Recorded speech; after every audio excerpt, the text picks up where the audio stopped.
He was a cornerback for 10 years in the NFL, 5 with the Buffalo Bills and 5 with our beloved New Orleans Saints. He is a Saints Hall of Famer, and he is a Saints Super Bowl champion. He is Jabari Greer.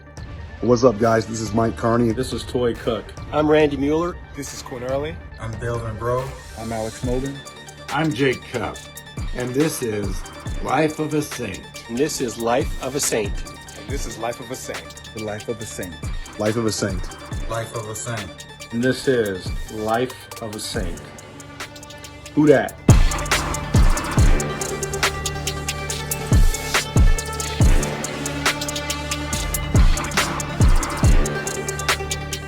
Jabari Greer, great to speak with you. I guess let's just start back at the beginning. What was it like for you in those early years? I was born in Milwaukee, then we moved to Houston, Texas when I was 3. I was 2, excuse me. We moved to Houston, Texas when I was 2. We lived there for 10 years. I was raised in Houston. Then we moved to Tennessee when I was 12, turning 13. And so the reason why we had to move is basically we just didn't have enough money to stay in Houston. So we had to basically move in with my grandmother and grandfather in Denmark, Tennessee, which was population 300. You know, we go from a city of 3 million to 300, and that was a huge, huge adjustment. But I think for me, it was incredible. It was an incredible adjustment. So during your high school years, you had a ton of success, not only in football, but also in track. At a kid that age, is it tough staying grounded considering all the success you were having both on the track and on the field? Wow, that's a great question. I think that I had a great support. My family has always been incredible. My brother had a lot of success as our high school quarterback. He was 3 years older than me. And I remember my father probably was the most humble man that I ever met in my life. For him and for my mother, humility was something that we just practiced. It wasn't so whenever I won those things, it was great. But usually the next day I was up either working or just mowing the lawn or washing windows. So it was kind of like I didn't get a chance to really sit and think about I had just won a state championship or I had just broken this record. Because the next day, me, my brother, and my dad were out cutting the yard. We were out, washing dishes. We were doing so many things that really brought me back to reality. And I think that just that seed of keeping it moving, you know what I mean? Like accomplishing things and keeping it moving is something that has stayed with me. To this day, man, I'm really afraid to rest on the things that I have done, I think that's a great trait, but I also think that it can be bad, right? Because you never really get a chance to appreciate the things that God has done in your life. For sure. You're always looking for the next thing. So being a kid that played football in high school in Tennessee, I would just naturally assume that most kids would want to go to Tennessee because it's Tennessee, because it's local. What went into the decision to decide to ultimately end up at the University of Tennessee? Yeah, definitely, John. I remember the first weekend that we moved to Tennessee. I had to be 13 years old. The first weekend that it was football season. So we moved during the summer, and during the fall, the very first weekend, I saw thousands and thousands of we live right next to a bigger city, a city about 30,000, Jackson, Tennessee. And so I just saw hundreds and hundreds of people with the Tennessee flag on their cars. And I didn't know what that was. So I asked somebody, I'm like, what is that T? What is that orange flag that everybody has on their car? And she said, that's the and one of my friends from school said, that's the University of Tennessee. You don't know about that? And from that point on, I wanted to be a part of that, because even though Jackson was 4.5 hours from Knoxville, it seemed as if that everybody was going to the game. And I started to look at the University of Tennessee, and I realized that they played in front of 106,000 people. That was way more that was in my small hometown. And I told myself, I want to play in front of that many people. I want to be on that stage. Gotcha. So yeah, that was the plan. But you got to keep in mind, John, that I was a five. You know, I was in eighth grade, and in eighth grade, I'm like 5'4", 115 pounds. There's no way. There's no way that I have the stature to play for the University of Tennessee. So anytime that I told somebody that I was going to play for this school, nobody believed me. Nobody believed me. Except my parents. My parents, you know, my parents were always supportive. You know, I was one of those kids that told my parents that I was going to be a professional football player at 6 years old. It was always something I wanted to do. But my mom would always kind of redirect my ambition. So it went from me saying that I wanted to be a professional athlete to her just consistently reminding me, just get a scholarship. Just get a college scholarship. So in my mind, the natural progression was I have to get a scholarship, and I have to get a scholarship from the University of Tennessee. And that actually kind of turned up my tenacity when it came to my focus.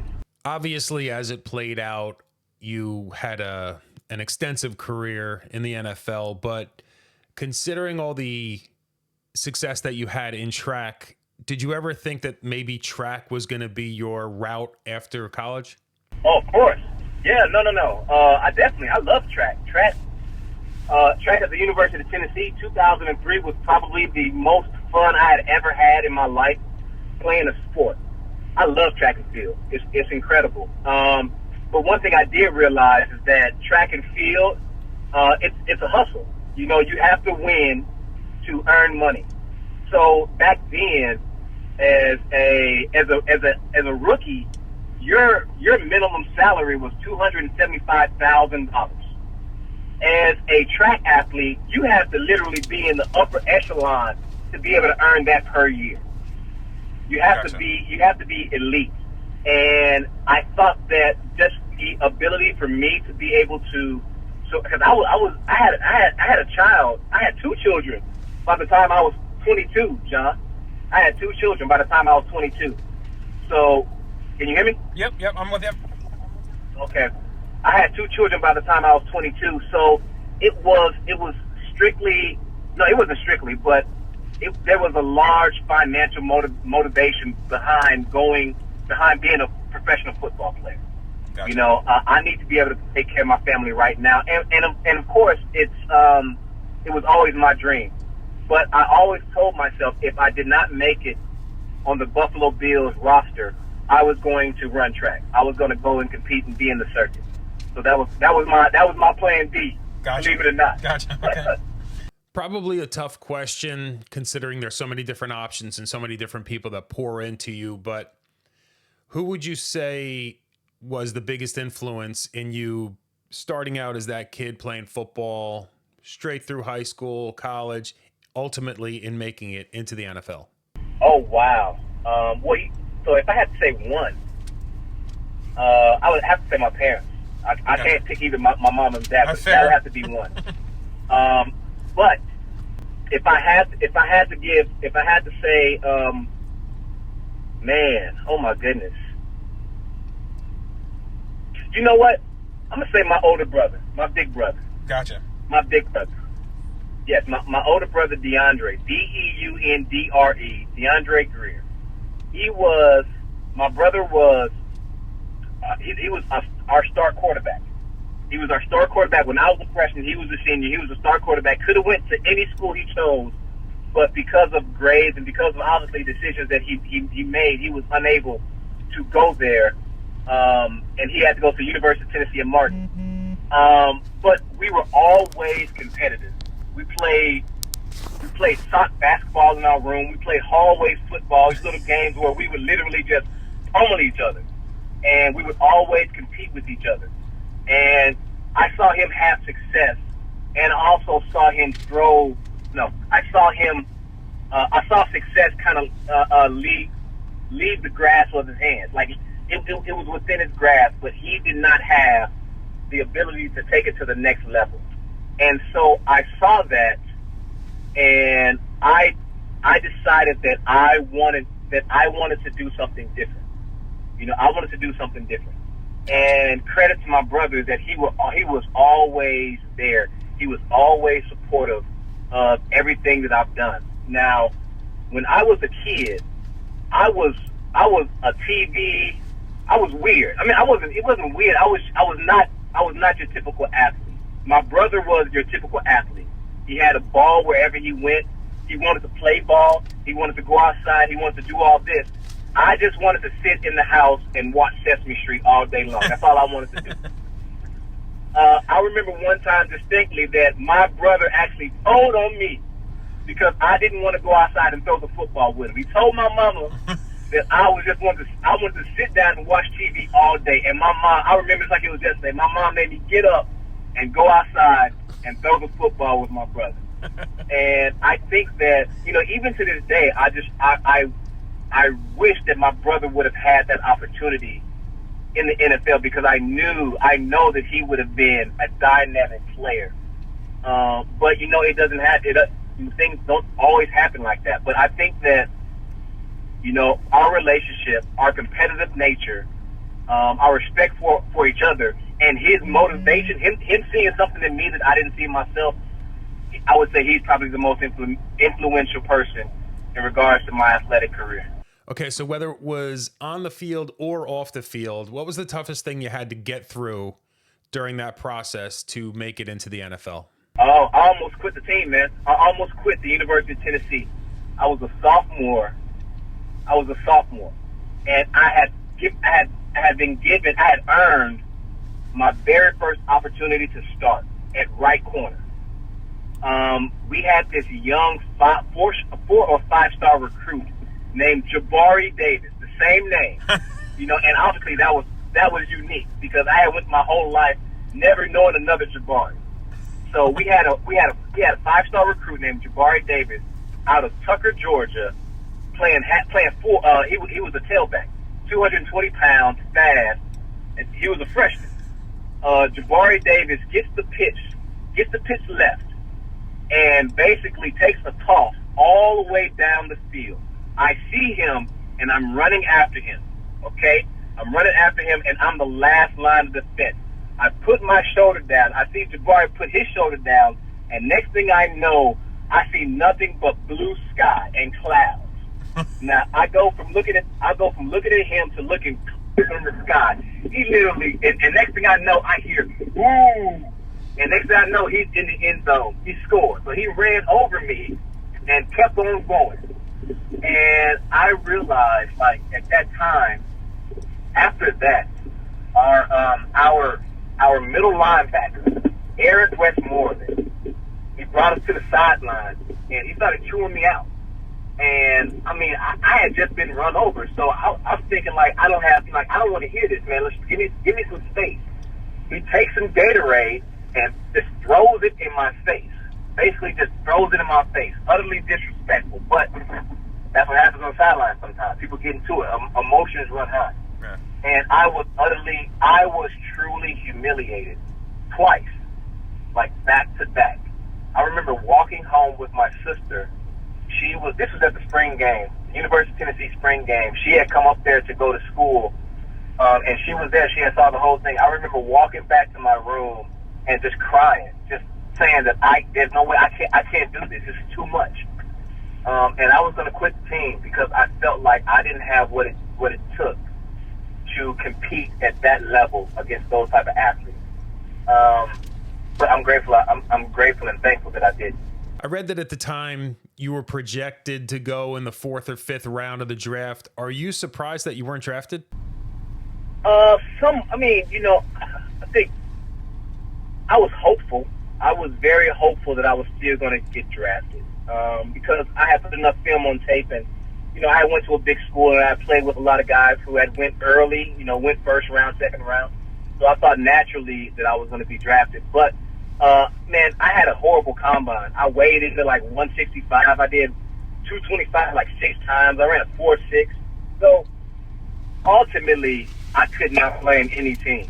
I was like, you know what? When it was time for me to show up, I didn't show up. So I wasn't upset, but what I was motivated. I remember not getting drafted, my agent calling me and telling me the teams that were willing to bring me in as an undrafted free agent. It was San Francisco, St. Louis, and the Buffalo Bills. And then he added Rashad Baker, my best friend and college roommate and college free safety, was going to the Buffalo Bills. And so without hesitation, I said, let's keep this party going, man. Obviously, I know Baker. He knows me. We know our playing style. And there's no better guy to play with than Rashad. And so we both went to Buffalo. I remember after that, I decided to go. I went to Buffalo, and my uncle called me, one of my favorite uncles. He called me and asked me where I was going. And I told him that I was going to the Buffalo Bills. He sits for a second. He says, "Ooh, boy, it's going to be cold up there." That's what he said. And that was the first time. That was the first time that it hit me. I said, oh, it is going to be cold up there. I didn't even think about it. I didn't even think about the weather in Buffalo. But it turns out that it was probably the best decision that I could have made. What was it like for you being a father while playing in the NFL? Wow, John, that's a great question. So it was heartbreaking. It really was, because I was a single father. Me and their mother weren't together. So they lived in Nashville, or they were still in Knoxville with their mom, while I was in Buffalo playing. So I had all this outward success. You know, I had made the NFL. I had officially made it. I had arrived. But yet and still, I could not be the father that I wanted to be for these two children that were looking, you know, I couldn't tuck them in. I couldn't kiss them when I couldn't kiss them. I couldn't Band-Aids on their wounds when they fell. Like, I couldn't do those things because I was trying to make something, not only of myself, but for them. So that was a real struggle for me personally. Gotcha. Because I wanted to be more present. I wanted to be there. But thankfully, you know, my mom and stepfather, and I mean everybody in my family pitched in to make sure that they could come up to Buffalo. I remember so many times my mom and stepfather drove from Tennessee to Buffalo just to bring my kids up there to see their father. Or during the off season, I would go back to Knoxville and be there with them. But just that, you know, just the fact that my family kind of huddled around us and made sure that my children and me had as stable of a relationship as that could be given those situations, given those circumstances. I'm internally grateful for. I'm really thankful for. I know what the answer would be from most players to a question like this, but the first couple of years you're getting your spot moments, whether it's in certain packages, special teams, things like that. A couple of years in, you actually get the bid and you're now a starter. What was that like? What did that mean to you, actually cracking that starting lineup and getting to be out there on a more regular basis? Oh, that was it was incredible, man. Because so let me tell you my journey, man. So I'm thankful that I had my defensive coordinator was Jabari Greer. He was a former All-Pro corner, so he could evaluate corner talent. If I had someone else, an old offensive lineman, an old defensive lineman, or an old linebacker as a defensive coordinator, I don't think that I would have made the team. But since my defensive coordinator was a corner, I think that he saw something in me that allowed me to flourish. So that being said, my very first year, I was part-time nickel. Okay, on third down, I came in only on the nickel man call. So whenever we had nickel man-to-man, I would come in. But anytime we had nickel zone, Kevin Thomas would come in. So this was something that happened the very first year. And then the second year, I was still doing the same thing. I couldn't crack into that starting lineup because we had great corners. We had Nate Clement and Terrence McGee. These guys were all pros. So finally, Nate goes to San Francisco, and this is my third year. This is actually my fourth year, and I'm thinking that I'm finally getting an opportunity. We signed a corner, Jason Webster, and then we also draft the second round corner, Ashton Ubodi from Ohio State University. And I remember this like it was yesterday, man. At the beginning of the season, this is my fourth year, I finally have an opportunity to crack into the starting lineup. And I was the third string, not the third string corner, I was the third string right corner, okay? Wow. Third string right corner. And so I remember we were playing my time in the nickel. I was still there. I was still playing the nickel mans and doing things like that. I was doing very well on special teams. But I remember we played the one of our corners gets hurt, and our corner gets hurt during the New York Jets game. We were playing Chad Pennington, and the receivers were Lavernius Coles, and I forgot the other guy. But we were playing the New York Jets, and Jason Webster, our free agent starting corner, breaks his wrist. Okay, Ashton Ubodi, the rookie from Ohio State, second round draft pick, like 3 plays later, twists his ankle. And now it's my turn. And I always told myself, if I get an opportunity to play, I'm going to play so well that I'm going to take it out of coach's hands. I'm going to put it into the fans' hands. So if I play so well and they take me out, I'm going to make it so as the fans start to ask questions like, why isn't this guy playing? So I felt like I had to play so well that I had to take my playing time out of coach's hands and put it into the fans. So I went out there and I got an interception in the fourth quarter. I actually became the AFC Defensive Player of the Week that game. I balled out. And then afterwards, after that, we played. I had a great game, but things like that happen. But it wasn't until we played the Chargers like 2 weeks later. Drew was actually playing for the Chargers then. We played the Chargers 2 weeks later, and my high school teammate, Eric Parker, Drew's familiar with Eric. Eric Parker is a receiver. He was probably one of the hardest working guys that I had ever met. So it was me. I was the starting corner, and also the starting safety was Rashad, my starting safety from college. So we all knew each other. And I remember Eric Parker telling me, he said, y'all guys should be starting, without a doubt. And that was the first time that I had ever heard things like that. I had always seen myself as like a backup player. I knew that I knew that I could, but I never thought that I would be a starter in the NFL until he said, you know what, you guys can start. You guys can do this. So it was that encouragement from somebody on another team that kind of started my wheel, kind of started spinning those wheels. As I mentioned in the intro, 5 years in, you go from Buffalo to New Orleans. What was that like for you? Because I got to imagine it's a completely different in a lot of ways. But what was that like for you?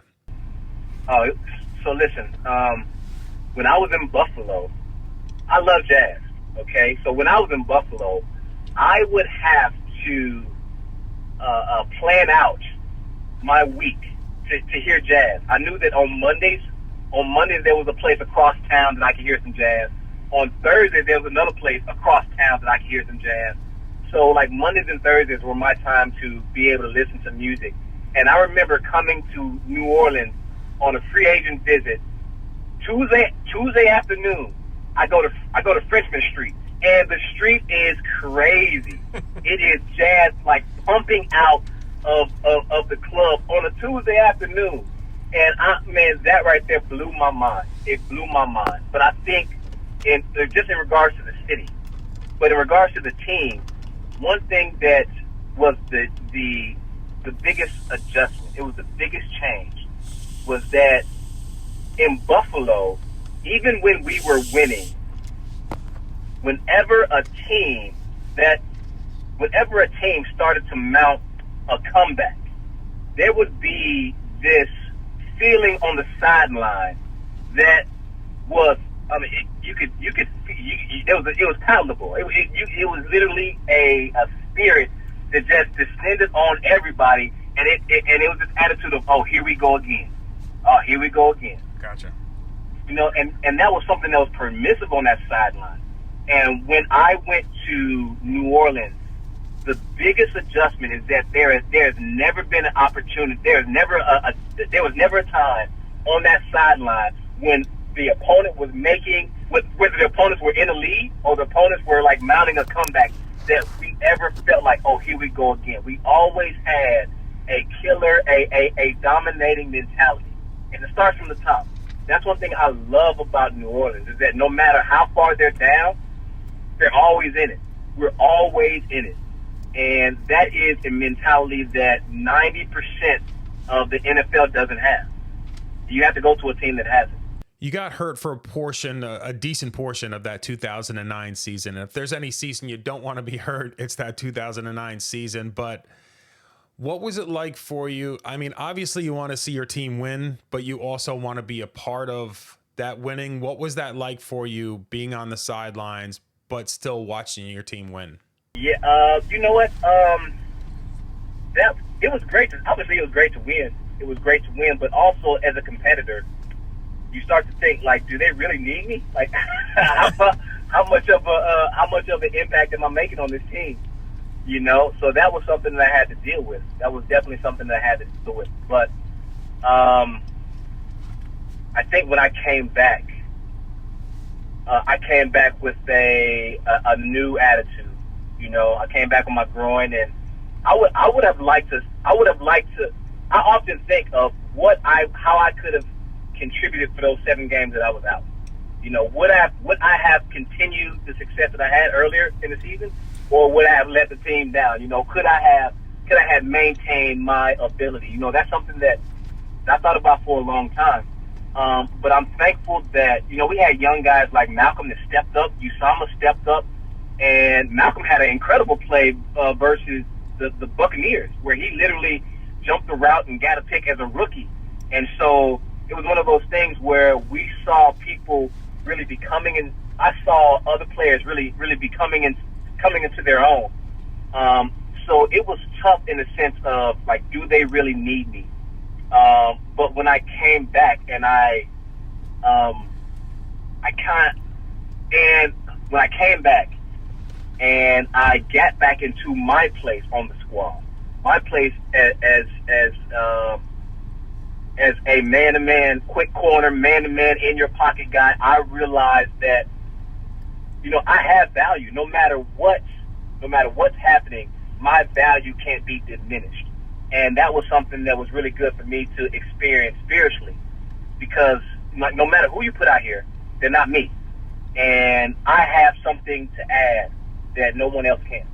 Considering we've seen it so many times in the NFL, somebody gets hurt, their replacement comes in and does a really good job, and all of a sudden the person that was the starter loses their role. Was there any concern at the time that you were going to lose your starting role whenever you tried to come back on the field? I mean, they paid a lot of money for me, man. So that's, you know, you start to understand. You start to understand the economics. You start to understand the economics of the game. You know, like they paid me, so I know that I will have another opportunity to be there. Gotcha. But I do I know, you know, Malcolm was having a great season as that corner when I was down. But I think that the most important thing that kept us together and that really diminished any type of jealousy or any type of those things that happen in another locker room, is that we genuinely enjoyed our time together on and off the field. Like, we had a real friendship. To this day, these guys are still my brothers. You know, Sama, Lee, Tracy, Blue, Randall Gay, Roman. You know what I mean? Malcolm. Like, these guys Reggie Jones. These guys, we still in group text together. We still love each other. You know, that brotherhood that we had was incredible. So even though I was down, even though I was out, I was always there on Thursday night. You know, I was always there on Monday night watching football. I was always there on Thursday night eating dinner. eating with the guys. So it was never as if I was away from the squad. I wasn't a part of the team. I was always a part of the team, which made me feel as if I was still in the boat, even though I wasn't on the field. I've heard you mention a few times on interviews that a lot of times you'll go back to that moment at the Super Bowl when you saw the confetti falling on your family. So we're going to remove that as an option, but is there something else that kind of sticks out to you from that 2009 season? Oh man, we would have so many inside jokes in our secondary room. You know, Dennis Allen and Tony Oden, they truly allowed us to be who we are. You know, as long as we got the job done. I think the freedom that we had to play the game that we played, and it helped that we had an all-pro safety. It helped that we had a young superstar, Tracy Porter, up-and-coming guy. You know, I just coming from an organization that basically coming from a secondary in Buffalo that was strictly by the book. There was no creativity. There were no individuality. You know, while I was there, you know, the year before I left, and coming to a team in which they said, "Listen, we want you to be who you are. We want you to be an individual. You just have to make sure that you are at this spot when the ball is thrown." I think that was probably the biggest adjustment. Not the biggest adjustment. I think that was probably the best memory that I have about that year away from the Super Bowl. And also, you know, Pearson Prelo tells it the best. We were probably the angriest 13-0 team in the history of the NFL. Like, if you walked in that locker room on a Monday or a Tuesday, you could not tell that we were undefeated. We were yelling at each other. We were literally like, we demanded perfection. There was perfection demanded out of us. We were 13-0, the best team in the NFL, and if you walked in there, you would have thought that we were last in the league. You would have thought we were last in the league. And I think that you know, as a football player, that type of tenacity, that type of focus is what you have to have. But as a father, like, it doesn't work. As a father and a husband, it's probably the worst thing ever.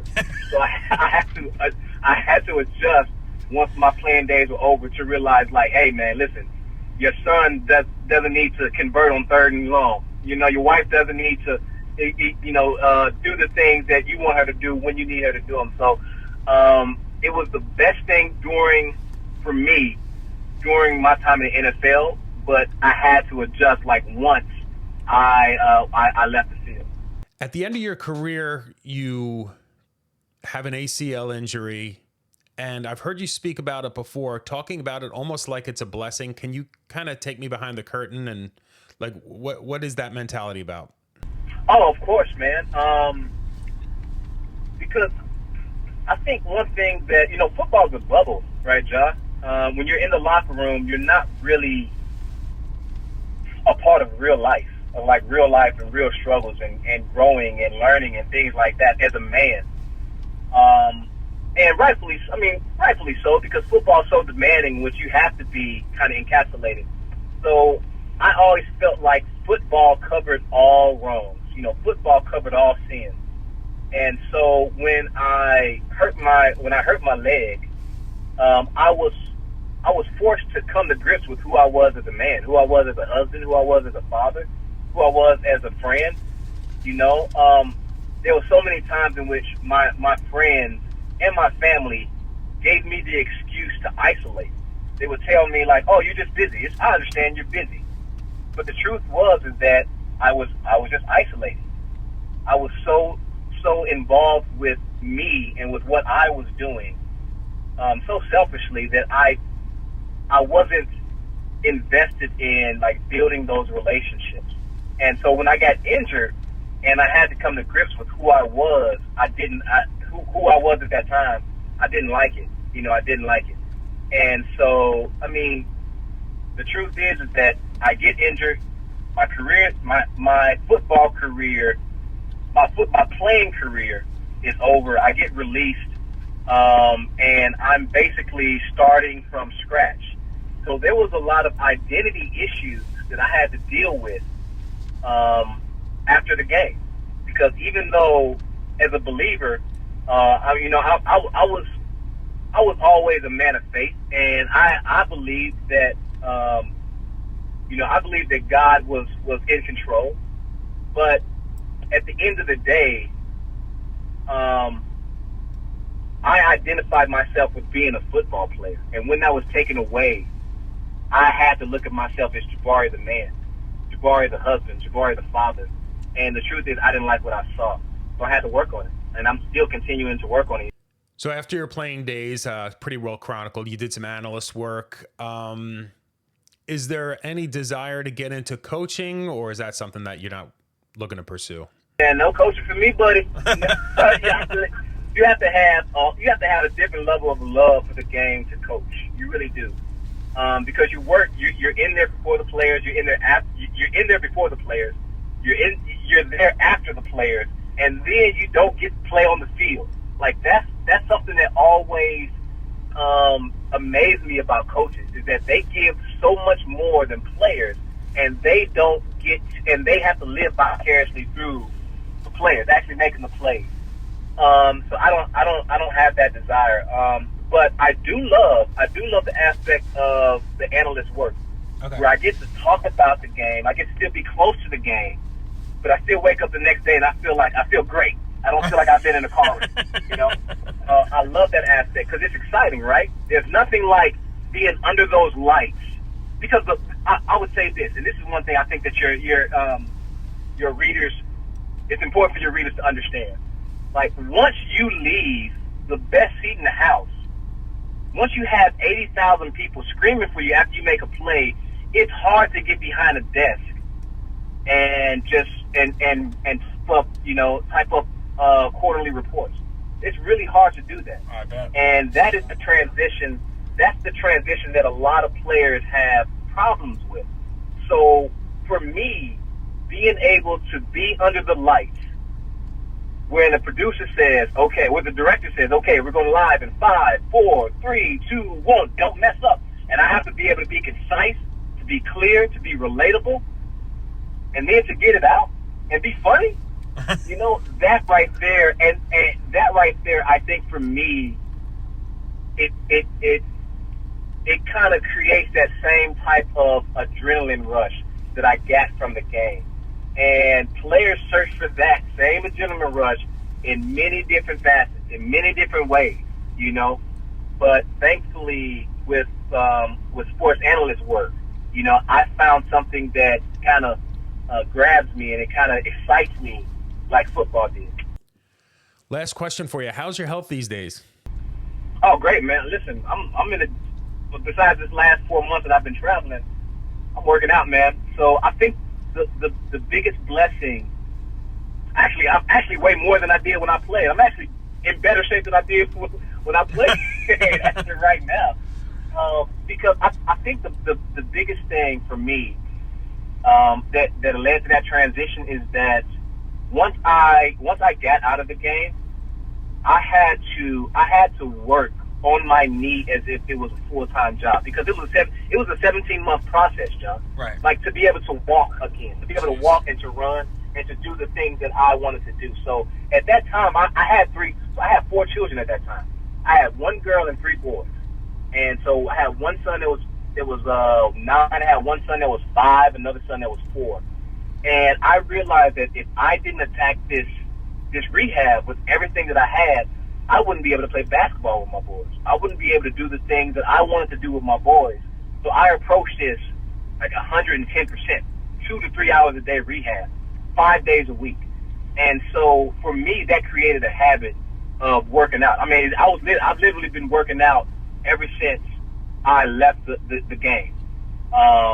So hopefully, I hope that my health is great, but I know in regards to my strength, in regards to my win, my ability to run and go out there and play, I mean, I'm great, man. I'm awesome.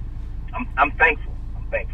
There you have it, folks. Always great to speak to a Super Bowl champion. Always great to speak to a Saints Hall of Famer. We got both in the same episode this time. Thank you to Jabari Greer, obviously, and thank you to everyone that stuck this one out.